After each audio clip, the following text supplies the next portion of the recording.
और आइए पहाड़ की खबरें आप तक पहुंचाते हैं, जहां पर हम दोनों एक बार फिर से आपका स्वागत करते हैं और आपको सबसे पहले बताते हैं कि आज गंगा दशहरा का दिन है। गंगा नदी में श्रद्धालु आस्था की डुबकी लगाने के लिए पहुंच रहे हैं। भारी भीड़ इस समय जुटी हुई है गंगा के किनारे।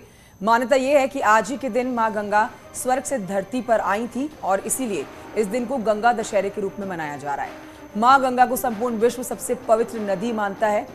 हरिद्वार में हर की पैड़ी की तस्वीरें आपके सामने हैं, जहां श्रद्धालुओं की भीड़ देखने को मिल रही है। दूर दूर से यहां पर श्रद्धालु पहुंच रहे हैं आस्था की डुबकी लगाने के लिए। हर की पैड़ी पर 500 से ज्यादा पुलिस कर्मियों की तैनाती है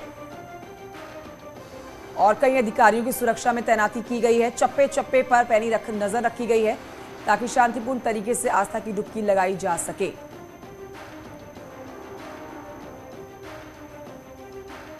और आइए सीधे रुख करते हैं हरिद्वार की तरफ, जहां से पुलकित शुक्ला हमारे सहयोगी और जानकारी के साथ मौजूद हैं। पुलकित शुक्ला, आज के दिन का विशेष महत्व आज देश भर में मनाई जा रही है। गंगा दशहरे का त्योहार मनाया जा रहा है और तमाम नदियों के किनारे, खासकर गंगा नदी के किनारे भारी भीड़ जुटी हुई है श्रद्धालुओं की। हरिद्वार से कैसी तस्वीरें सामने आ रही हैं और सुरक्षा के क्या इंतजाम किए हैं यहाँ पर?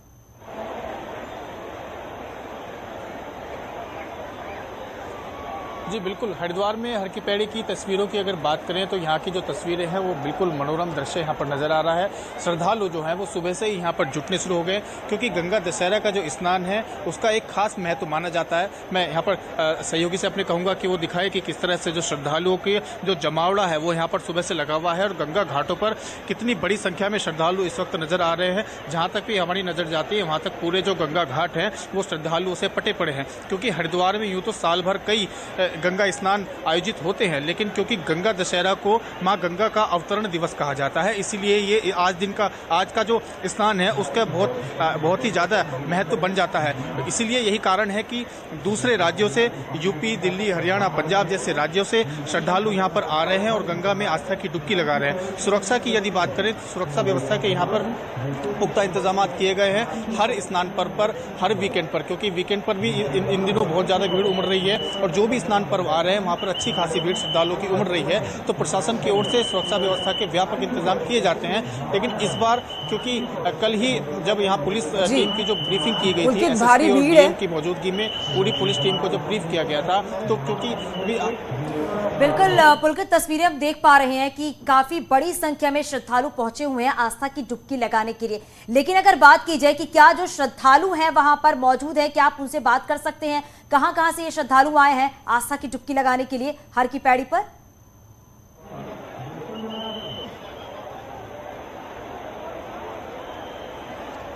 जी बिल्कुल, देखिए हम इस वक्त मीडिया रैंप पर यहाँ पर मौजूद हैं। जो गंगा घाट है वो नीचे की तरफ जरूर वहाँ पर श्रद्धालु का जमावड़ा वहाँ पर लगा हुआ है। बात कर पाना फिलहाल के लिए यहाँ पर संभव नहीं है, लेकिन श्रद्धालुओं से जब हमने बात की उनसे जो हमने बात की तो उनका वही कहना है कि वो आस्था बस यहाँ पर दूर दूर से श्रद्धालु आते हैं और सिर्फ इसी गंगा स्नान की बात नहीं है, चाहे कोई दूसरे गंगा स्नान हो, श्रद्धालु यहाँ पर दूसरे कई राज्यों से यहाँ पर पहुँचते हैं, आस्था की डुबकी यहाँ पर लगाते हैं। और यही कारण है कि प्रशासन को हर तरह की व्यवस्था के, सुरक्षा के यहाँ पर इंतजाम करने पड़ते हैं। मैं अभी बता रहा था कि जो अभी हाल ही में एक अलकायदा, एक आतंकी संगठन के द्वारा एक थ्रेट यहाँ पर दी गई है, धमकी दी गई है, हालांकि हरिद्वार से उसका कोई संबंध नहीं है। दूसरे जगहों के बारे में और तस्वीरों को देखकर ये भी समझा जा सकता है कि सुरक्षा के पुख्ता इंतजाम किए गए हैं। चप्पे चप्पे पर लगातार प्रशासन की भी नजर बनी हुई है।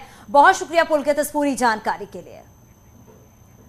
और देहरादून से बड़ी खबर मिल रही है। चारधाम यात्रा की बात करें तो स्वास्थ्य सेवा में सुधार के लिए कमेटी बनाई गई है। स्वास्थ्य सचिव राधिका झा ने जारी आदेश किया है और डॉक्टर सरोज नैथानी की अध्यक्षता में 4 सदस्यों की एक्सपर्ट कमेटी की बनाई गई है। यात्रा रूट पर स्वास्थ्य सेवाओं का निरीक्षण कमेटी करेगी। निरीक्षण के बाद सरकार को सुझाव देगी ये कमेटी जो बनाई गई है। और अब तक 17 लाख से ज्यादा श्रद्धालुओं ने दर्शन किए हैं।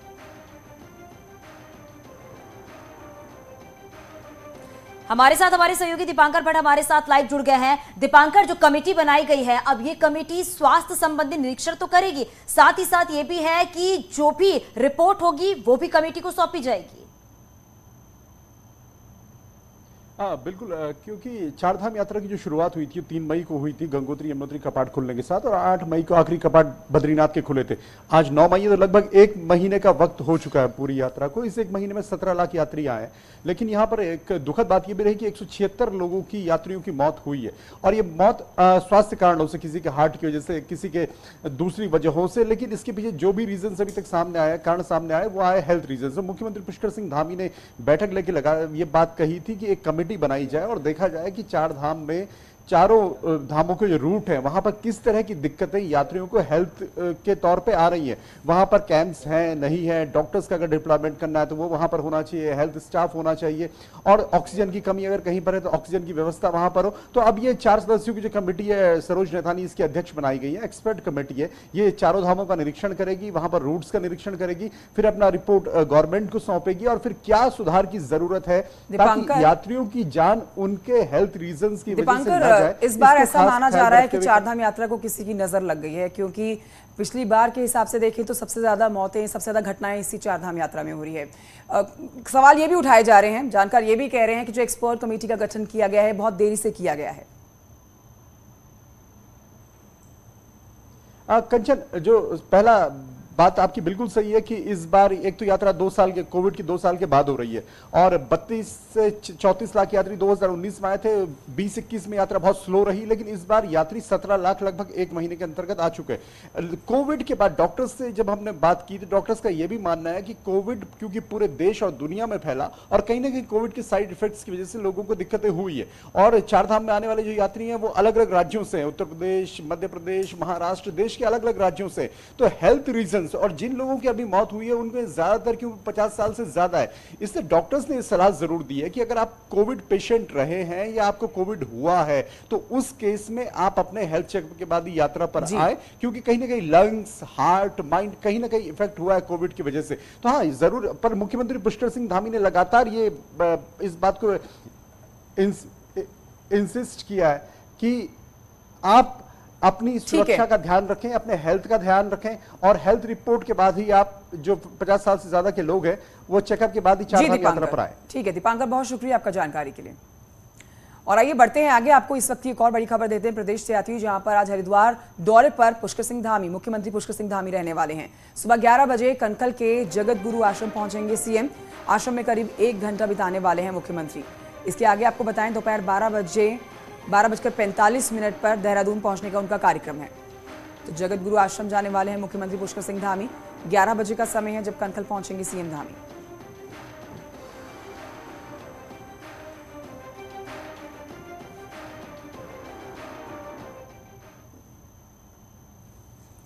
और बात हल्द्वानी की भी कर लेते हैं। हल्द्वानी में 2 दिन तक चले बीजेपी प्रदेश कार्य समिति की बैठक खत्म हो गई है। इसमें सभी दिग्गज नेताओं ने शिरकत की है। सीएम धामी से लेकर सभी नेता मौजूद रहे और कार्यकर्ताओं को संगठन की मजबूती के लिए टारगेट सेट किया है। पहले निकाय चुनाव, फिर पंचायत और फिर लोकसभा चुनाव में बीजेपी की जीत के लिए खास रणनीति भी बनाई गई है। इस कार्य समिति में खासतौर पर पीएम मोदी की 8 साल की सरकार को विकास के लिए धन्यवाद दिया गया है। इसके साथ ही 2024 के लिए 93% वोट हासिल कर जीतने का भी टारगेट रखा गया है। सीएम धामी ने कार्यकर्ताओं को संबोधित करते हुए कहा है कि राज्य में पार्टी और उसकी जीत होगी। पार्टी, आपको बता दें कि पीएम मोदी की जीत होगी। कार्यकर्ताओं की वजह से ये जीत मिली है और जो असंभव था वो करके दिखाया है।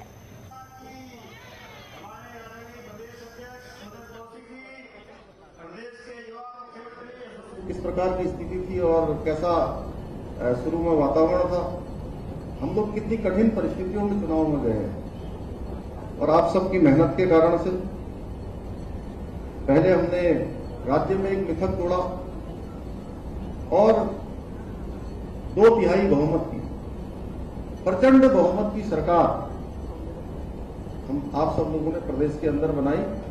और फिर चंपावत की जनता ने भी भारतीय जनता पार्टी पर, हमारे देश के यशस्वी प्रधानमंत्री जी के नेतृत्व पर फिर से भरोसा दोहराया और ऐतिहासिक, और जब तक कहें तो मुझे भी जब पूछा जा रहा था ऊपर से, तो मैं ये कह रहा था कि 85 से 90% तक वोट मिल सकते हैं,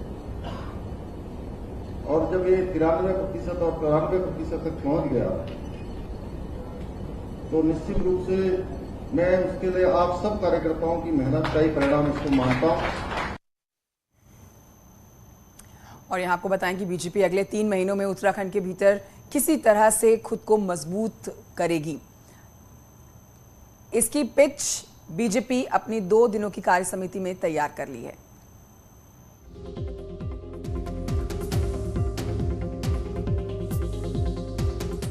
हल्द्वानी में 2 दिनों तक चली उत्तराखंड बीजेपी की कार्य समिति की बैठक बुधवार को खत्म हो गई।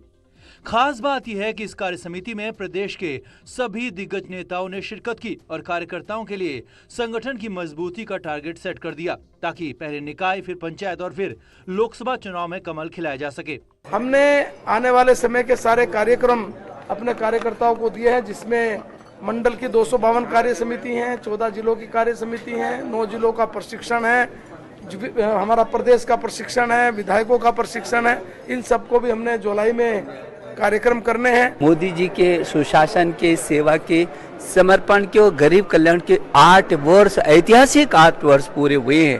पूरे देश के अंदर उत्साह है, उमंग है और उत्तराखंड से तो उनका लगाव है, जुड़ाव है। इसलिए ये कार्य समिति उनको बधाई देने के लिए। 2 दिनों की इस कार्य समिति में खासतौर पर पीएम मोदी की 8 साल की सरकार का धन्यवाद किया गया। साथ ही 2024 में होने वाले लोकसभा चुनावों को 93% वोट हासिल कर जीतने का लक्ष्य भी तय किया गया। विधायकों को, सांसदों को, हम लोगों को हमारा मिशन ये है कि आने वाले 5 साल में हर यहाँ के हमने जो वादे किए वो पूरे हों और लोकसभा की सीट हम जीते ही नहीं। अब जो लक्ष्य बन गया है 93% वोट का, ये हम प्रयास करेंगे कि लोकसभा में भी उम्मीदवारों को 93% वोट मिले। 45 वोट हैं, सीटें हमें मिली हैं और पुष्कर धामी ने एक परचम लहराया है। 94% वोट लेकर के इतिहास रचा है। ये सब जनता जनार्दन और कार्यकर्ताओं को मेहनत है। सर में कोरोना के कारण लंबे समय बाद हो रही बीजेपी की इस कार्य समिति में कई गंभीर विषयों पर भी चर्चा हुई, जिसमें पार्टी और सरकार के बीच कोऑर्डिनेशन पर सबसे ज्यादा जोर दिया गया, ताकि पार्टी के संकल्प पत्र में किए गए वादे पूरे हो सकें। बीजेपी कार्य समिति के 2 दिनों तक चले मंथन से क्या अमृत निकल कर आया है, ये तो आने वाले वक्त में पता चलेगा। लेकिन अभी फिलहाल इतना जरूर है कि बीजेपी कार्यकर्ताओं को आने वाले वक्त के लिए बहुत ज्यादा काम मिल चुका है। शैलेंद्र नेगी, न्यूज़ 18, हल्द्वानी। और हल्द्वानी में उत्तराखंड बीजेपी 2 दिनों तक पार्टी की रणनीति पर मंथन करती रही। इस बैठक में बीजेपी के ज्यादातर दिग्गज नेता शामिल हुए, लेकिन सबसे ज्यादा चर्चा में रही है कार्य समिति में पूर्व सीएम त्रिवेंद्र सिंह रावत की गैर मौजूदगी। त्रिवेंद्र सिंह रावत को छोड़कर बाकी सभी पूर्व मुख्यमंत्री इस बैठक में शामिल हुए। ऐसे में त्रिवेंद्र सिंह का 2 दिन तक चली इस बैठक में न आना कई सवाल भी खड़े कर रहा है। हालांकि त्रिवेंद्र की गैर मौजूदगी पर सवाल पूछने पर बीजेपी के नेता तरह तरह के तर्क भी दिखाई देते हुए नजर आए।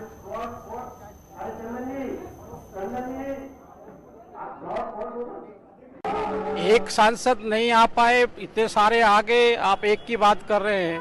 त्रिवेंद्र रावत जी को अपनी समस्या कोई हो सकती है, हर व्यक्ति को कोई समस्या हो सकती है, उसमें ऐसे चीजें नहीं खोजनी चाहिए आपको।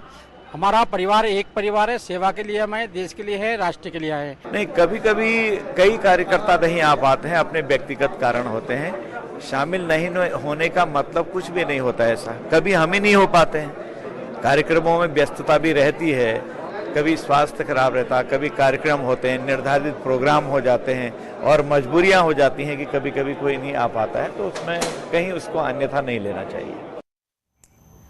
और आइए अब आपको यहां बताते हैं, आगे बढ़ते हुए उत्तराखंड संस्कृत बोर्ड का रिजल्ट आज जारी होगा। शिक्षा मंत्री धन सिंह रावत की मौजूदगी में 10th और 12th की एग्जाम्स के रिजल्ट आज जारी हो जाएंगे।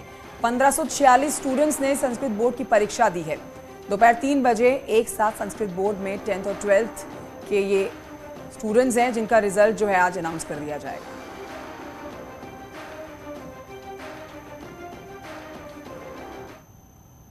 और बात यहां पर करते हैं हरिद्वार के शिवालिक नगर की, जहां पर बेखौफ बदमाशों ने दिन दहाड़े लूट की वारदात को अंजाम दिया है।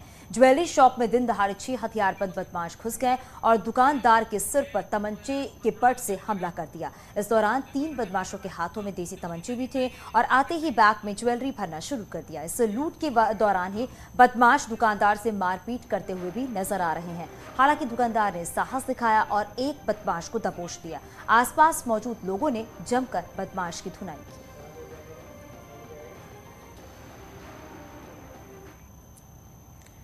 और इस वक्त एक बड़ी खबर आ रही है रुद्रपुर से। यहाँ पर एक शराब कारोबारी और उसके साथी पर आबकारी इंस्पेक्टर से हाथापाई और दफ्तर में तोड़फोड़ का आरोप लगा है। आरोपी शराब कारोबारी की पत्नी के नाम पर आनंदपुर का शराब का ठेका है इस पर, और आनंदपुर ठेके में लाखों रुपए के अधिभार नहीं चुकाए जाने की जानकारी मिल रही है, जिसके बाद निकासी पर रोक थी, लेकिन रोक के बाद भी दूसरी जगहों से शराब लाकर अपने ठेके पर कारोबारी बेच रहा था।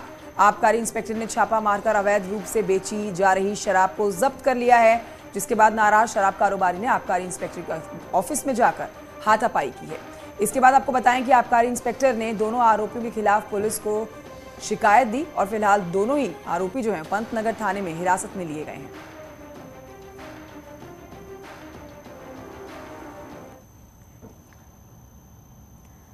और ऋषिकेश कर्णप्रयाग रेल लाइन निर्माण के दौरान रुद्रप्रयाग के रैतोली में निर्माणाधीन एडिट टनल से साथ में धमाका हो गया है और जिसमें एक कर्मचारी की मौत हो गई है। नाराज अन्य कर्मचारियों ने सुमेरपुर मेगा कंपनी के ऑफिस में प्रदर्शन किया है और निर्माण का काम रोक दिया है। आंदोलनकारियों ने पीड़ित परिवार को 1 करोड़ रुपया मुआवजा देने की भी मांग की है। आपको बता दें, रैतोली एडिट टनल 7 पर लापरवाही के कारण हुए विस्फोट से यहां काम कर रहे कर्मचारी 40 वर्षीय गुट्टू बिलवाल निवासी कुविली की मौत हो गई थी। अब कंपनी का कहना है कि नियमानुसार मुआवजा दिया जाएगा।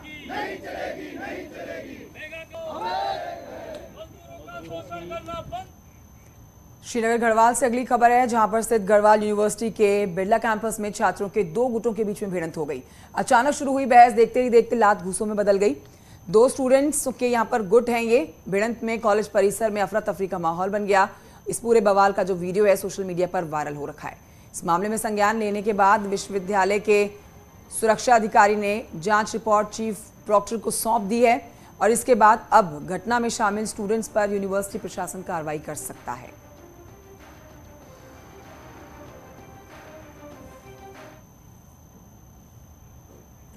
फॉरेस्ट एरिया में मज़ारों को लेकर बड़ा फैसला लिया गया है और अब वन भूमि में मज़ार नहीं बन सकेगी। साथ ही मज़ार पहले से ही बनी हुई है, उन्हें भी जल्द ही हटा लिया जाएगा। उत्तराखंड वन विभाग ने सभी डिवीजनों को इसका आदेश भी जारी कर दिया है। आदेश में साफ कहा गया है कि वन अधिनियम 1980 लागू होने से पहले जो मज़ार थी वो बनी रहेगी, लेकिन इसके बाद भी जो मज़ार फॉरेस्ट लैंड में बनी हुई है उन्हें ध्वस्त करके हटा दिया जाएगा और ऐसी सभी जगहों को चिन्हित करने का काम भी शुरू कर दिया गया है।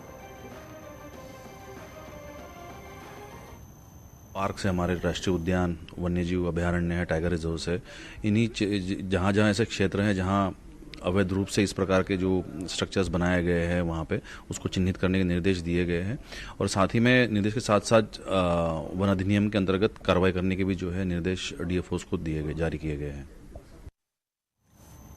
और अब आपको बताएं कि उत्तराखंड में अगले 1 हफ्ते तक जबरदस्त गर्मी पड़ने वाली है। पाकिस्तान, पंजाब और राजस्थान से आने वाली गर्म हवाओं के चलते उत्तराखंड में भी जबरदस्त लू और तापमान में बढ़ोतरी हो रही है। पिछले 1 हफ्ते में ही मैदानी जिलों में 40 से 42 डिग्री के बीच में तापमान चल रहा है। मौसम विज्ञान केंद्र के निदेशक के मुताबिक 14 तारीख तक तपती गर्मी से लोगों को राहत नहीं मिलने वाली है। 11 और 12 तारीख के बीच में उमस भरी गर्मी और लोगों को परेशानी इनकी बढ़ने वाली है, क्योंकि उमस भरी गर्मी और परेशान करेगी। 15 तारीख के बाद ही टेम्परेचर में थोड़ी सी गिरावट देखने को मिल सकती है और उसके बाद प्री मानसून एक्टिविटी के चलते हल्की बारिश के आसार बनते हुए नजर आ रहे हैं।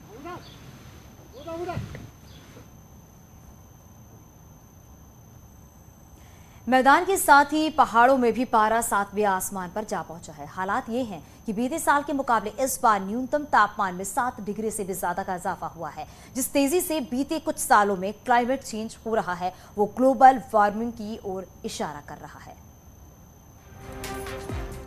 आमतौर पर सैलानी इन दिनों पहाड़ों में मैदान की झुलसाती गर्मी से निजात पाने के लिए आते हैं, लेकिन पहाड़ों में जून का महीना शुरू होने के साथ ही पारा आसमान चढ़ने लगा है।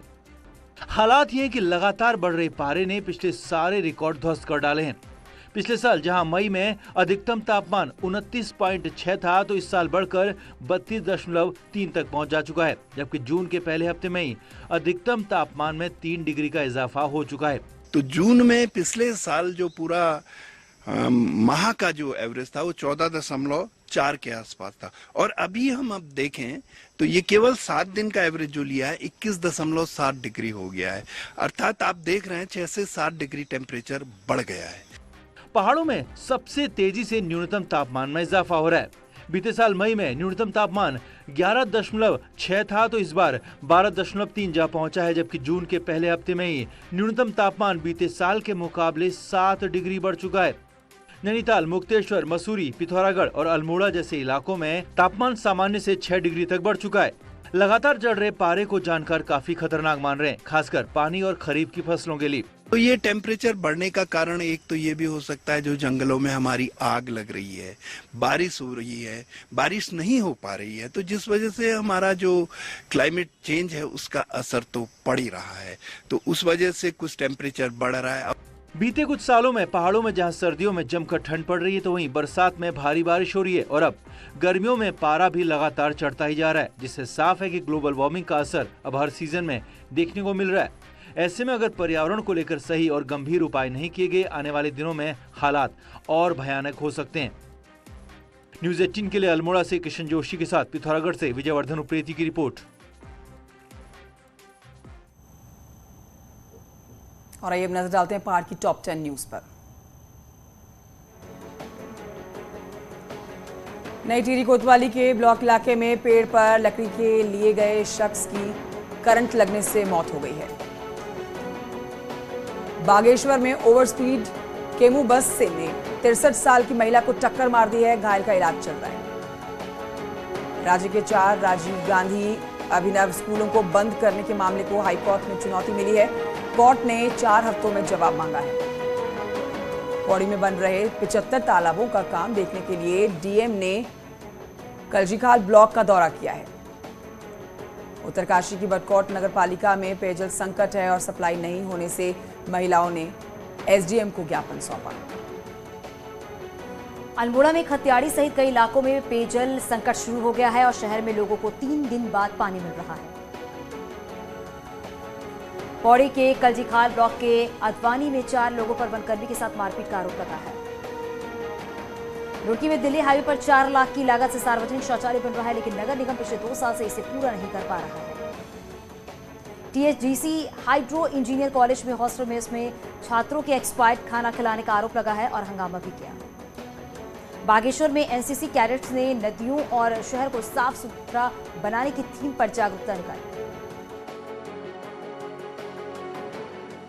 हेडलाइंस के प्रायोजक एसी कूलर चाहिए